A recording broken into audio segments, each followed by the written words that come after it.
Now to Iran. An optimistic Friday gave way to an uncertain weekend in the back and forth between the United States and the evil terrorist regime.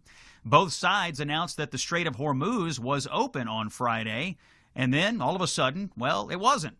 And there was shooting back and forth as well. Where do we stand today? Well, the ceasefire ends tomorrow night, and we are still awaiting word whether the two sides will meet in Islamabad for peace talks.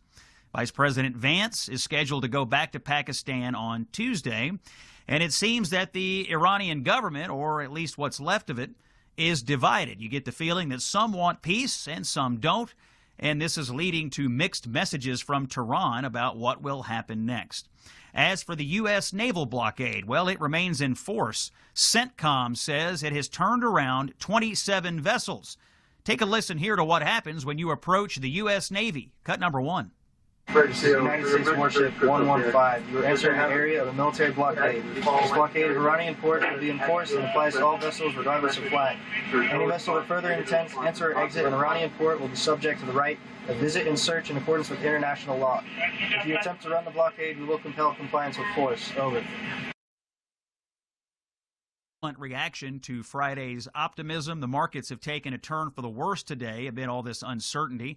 Checking the latest data, and we see the NASDAQ, the S&P, and the Dow are all down just a bit. Crude oil is up about 6% to just under $89 a barrel. Now, the goal of the Trump administration is to stop the Iranians from getting nuclear weapons. On 60 Minutes last night, it was confirmed that yes, in fact, Iran does possess enough material to build 10 or 11 nuclear bombs. Take a listen to nuclear weapons expert Matthew Bunn talking to CBS News last night. Cut number 3.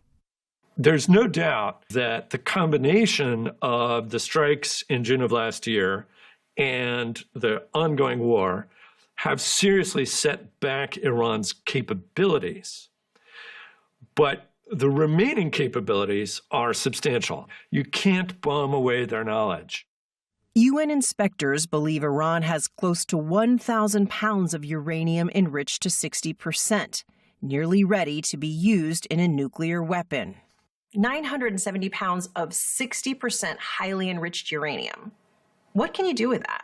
So that is enough material for, if you enrich it just a little bit more, for 10 to 11 nuclear bombs.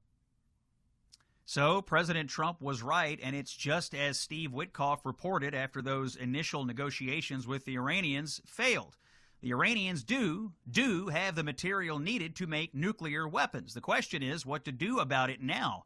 More diplomacy, or do they only understand the language of force? For full shows, live and on demand, it's Salem News Channel.